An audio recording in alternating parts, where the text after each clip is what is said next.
1, 2, 3.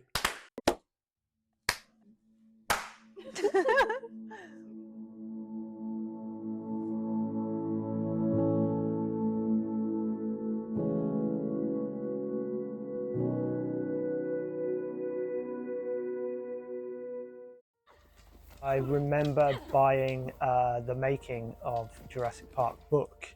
I could still picture the shop where I bought it when I was 13. Yeah, I hadn't really ever thought about how films were made until I read that book. The original Jurassic Park. Oh, I love that one. Yeah, it's like, I think it's why I wanted to do film, because of Laura Dern. The Deer Hunter.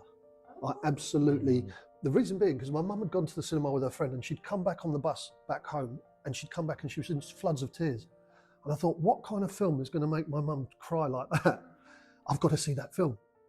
Being able to portray a number of different topics and emotions and different things to different people. I think being dyslexic as well, you know, I don't read books. I can't read a book, but if you turned that book into a film, I'd be hooked. Like, what do we do when we come home? We turn on TV and we listen to stories. We need stories. And I think film just makes stories a lot more accessible for everyone. Is community. It is a tribe of people working together towards this one goal. Actually, the unpaid projects where everyone's just doing it because they love doing it have been the best experiences. I did one during COVID, an adaptation of Hamlet with Ian McKellen, actually. That was not unpaid, that was a proper budgeted thing. But because it was COVID and we were all in a bubble, we were, you know, we didn't see anyone outside the cast and crew for 5 or 6 weeks, so we all kind of bonded, and that was a nice experience as well. I knew Dave Courtney, who was, for want of a better term, celebrity gangster. And he said, "Oi, Gomez, we're making a film and I want you to get involved." And I said, "All right then." And then I realised there were no actors, these were real gangsters. I think you have to love it to do it, though. I think the reality of the industry will very quickly weed out anyone who is only in love with the idea of it, because it's hard. Brilliant, but it's hard. I think if there was a world without film, it'd be a very different place. I think we would have a lack of personality, and I think people would struggle to be accepted for who they are. A lot of film work, you know, shows about different disabilities and different personalities, and we learn to understand people through film. It is a romanticization of like everyday life and also what could be as well. I think film brings such colour to life. It brings you such different perspectives.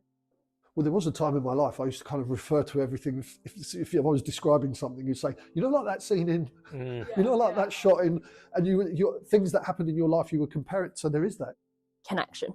The connection that we have between us and on-stage characters or surroundings, or often you'll watch a film and the reason why it will be your favourite film is because there's something that you can relate to. Good cinema reflects, it can hold a mirror up to us and reflect ourselves back.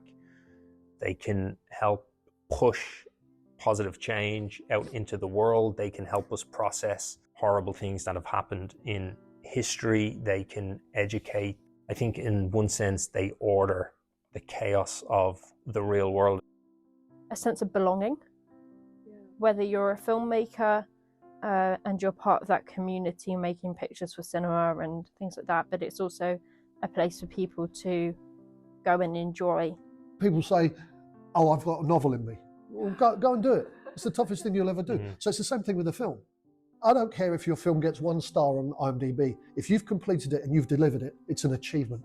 Personally, for me, telling stories is a way of expressing myself and my feelings, and it's a really easy way for me to convey my own story, let alone someone else's. Just being creative has helped me through some darker times in my life. It gives me something to focus on.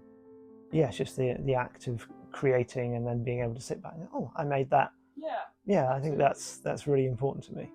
I kind of struggled in primary school and secondary school to fit in with people, and I connect with my filmmaker friends, and suddenly like the world is amazing and everyone understands, and you know, before I've even said something, people know what I'm thinking.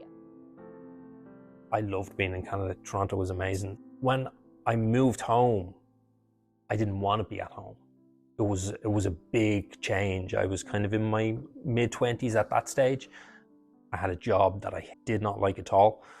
And it was kind of making shorts or like sketch comedy and musical comedy and stuff with friends was at that moment in time something that I guess reconnected me with something I loved at a time where I wasn't in love with a whole lot of things. And the thing I still enjoy probably most about it is community and the people you get to work with and the people you get to meet. And at that time gave me an excuse to go out with some of my best friends with a camera and just make really stupid videos. And it was great.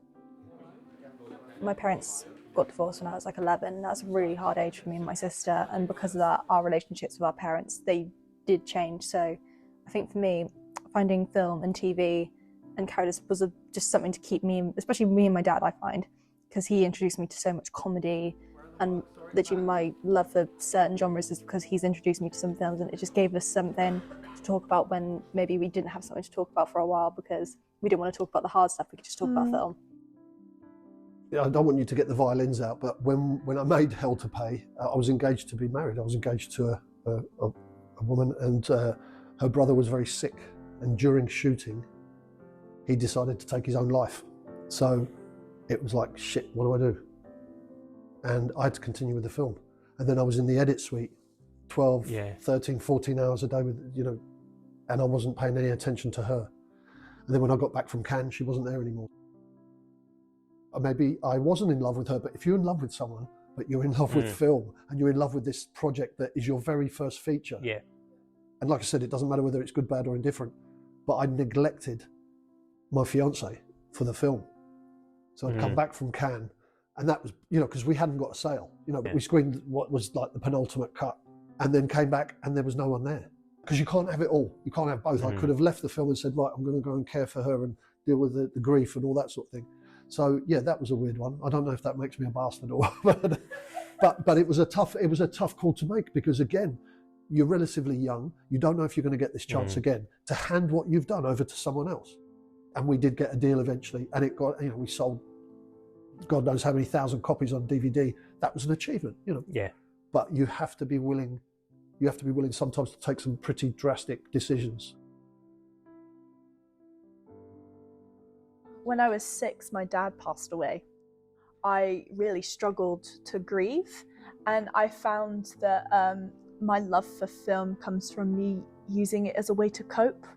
I made so many little stories about how children can deal with grief, or the 5 stages of grief, or that how they talk and contribute to this little character. And I'm like, I always put myself in that character's shoes, because I'm like, oh, that's how I cope. So I think it's just such a beautiful way to direct your life. And again, romanticizing just brings a bit of spark, and I'm doing it for him. I think continuously you go, what am I doing? So something else would be easier.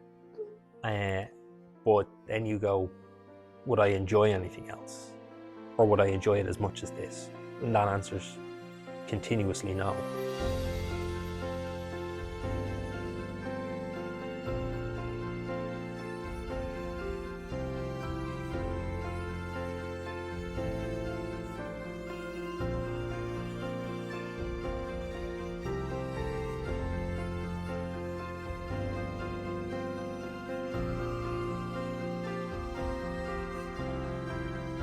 Whether it's 10 people or 100 people, getting to the end and everyone being able to celebrate what you have accomplished, that this thing exists physically in the world.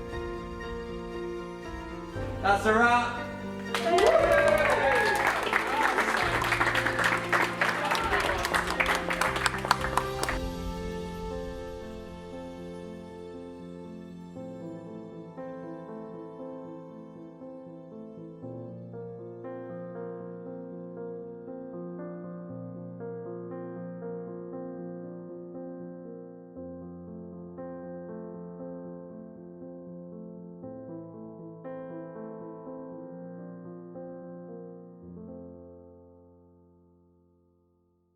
I think if you could put film in a syringe, I'd be on it all day.